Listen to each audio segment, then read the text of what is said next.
So, is it just me, or were my soldiers' callouts not syncing up with the music there? That was almost cool enough to make something out of. I might be getting some ideas. What's happening, guys? It's your buddy Griz, and today I've got some gameplay for you from the CTE, where we're currently being given the chance to test out all the new weapons that will be coming as part of that final secret "Sorry we goofed so hard" DLC for Battlefield 4, scheduled to release hopefully before the end of May.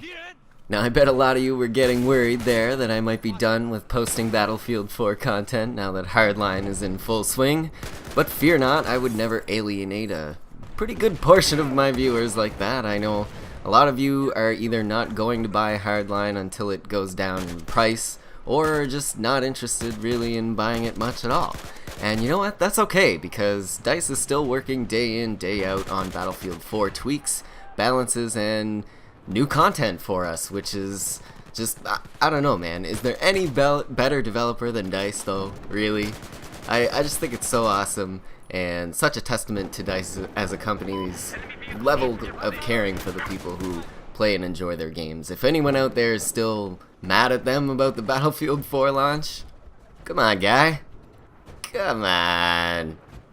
Anyway, today I wanted to talk about some tantalizing new stuff circling about the community as well. Talk about the new bonus DLC content that's coming out this spring or early summer, I guess. More specifically, the community map project and the new weapons that they've been allowing us to test out on the CTE. And as you've probably figured out by now, one of those weapons is this little fella, a Russian assault rifle with the major BF3 nostalgia factor about it, the AN-94, or the AN-94. So I might as well start there. The AN-94 was actually one of my favorite weapons in Battlefield 3, and I was so pumped when I heard that they were bringing it back. You have no idea. However, the Battlefield 4 AN-94 is a little different from the version of BF3.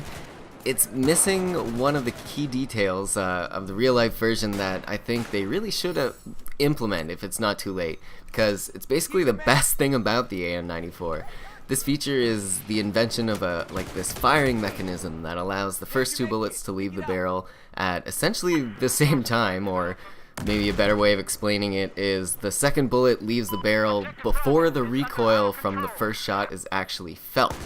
The goal of this was to get two bullets on target with essentially one shot, and it was meant to aid in piercing armor, apparently.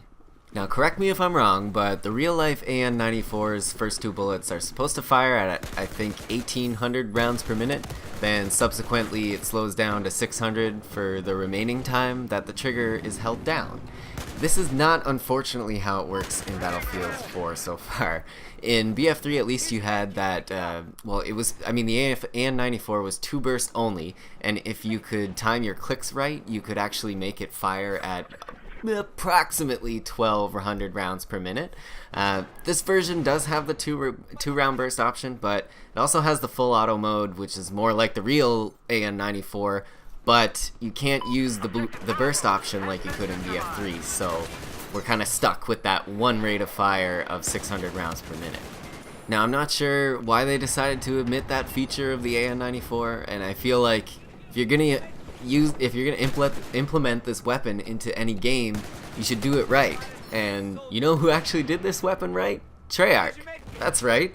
The Black Ops 2 AN-94 actually kind of functioned like the real life version. It was automatic only, mind you, but the first two bullets fired at double the rate of fire of the rest of the mag, and that's how it should be done, if you ask me. This way you could use the burst fire and really take advantage of basically the whole reason why the AN-94 was created in the first place, or the whole engineering behind the AN-94.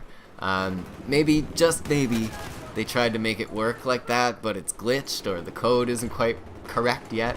Not working like it should, I guess. So I'm hoping that's the case.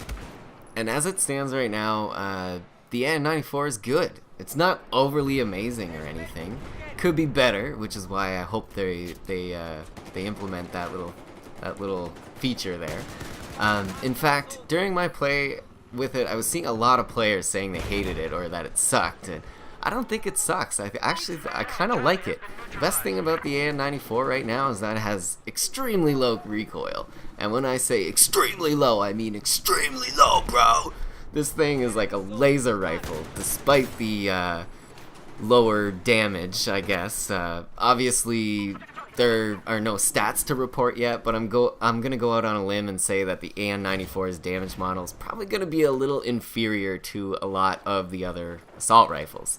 That's where the balance is gonna be, I think, and because the AN-94 has such low recoil and decent reload times, as it is, that they have to do something to even things out with the rest of the weapons. Now, the AN-94 isn't the only weapon, the only new weapon coming to Battlefield 4 soon. In fact, there are 5 new weapons, and this one right here is the GROZA, or not GROZA, sorry, GROZA, or I'm thinking it's GROZA, the GROZA-1. I'm gonna go with GROZA. I'm hoping that's right. Feel free to let me know in the comments. So, the GROZA-1 carbine and the GROZA-4 PDW, the L86A2 LMG, sans drum mag for some reason, and the Mare's leg, which is a lever action 44 Magnum with a scope. How awesome is that? It's actually not that awesome, so don't get too excited. The Mare's leg, I think it's more of a novelty than anything, but hey, you can't argue with having a slightly less powerful sniper rifle as a secondary on your engineer class. I think it will actually pair well with a fast-firing PDW like the MP7 or CZ or the GROZA-1 here. Now, apologies are in order here. I only have footage of the AN-94 and the GROZA-1 for now. But I did not try out the GROZA-4 PDW at all yet, but I did try out the L86A2 for a little bit. Just not enough to have anything good to show you. Only comment on the 86A2 is that they gave us the bullpup magazine version, not the one with the drum mag. And I don't know, I think I would have preferred the one with the drum mag, but I believe the goal here was to add more bullpup weapons to the game as to provide more variety in gameplay and weapon characteristics, I guess. Still, would have preferred the drum mag version. That's just me. Now the GROZA-1 here is amazing. What a beast this guy is. It features a high rate of fire, exactly what the rate is I am unsure of right now, but suffice to say, you don't need to be told that the GROZA-1 has a high rate of fire because you could feel it right away from the first time you pull that trigger. Without touching the PDW version, I can safely say that the GROZA-1 carbine is probably going to be the best out of the 5 new weapons being added to BF4. Couple things to note, however, GROZA-1 is unable to have any sort of barrel attachment at all, and the only grip you can put on it is the vertical grip. I don't know if that's going to change, but that's the way it is in the CTE right now. The result is an intense muzzle climb when firing. GROZA-1 kicks hard and kicks high, so basically be ready for it.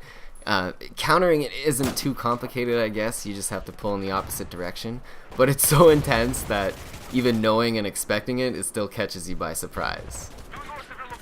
Also, I mentioned at the top of the video the community map project. If you don't know what this is, then I'll leave a link in the description to the posts that they've made so far about it.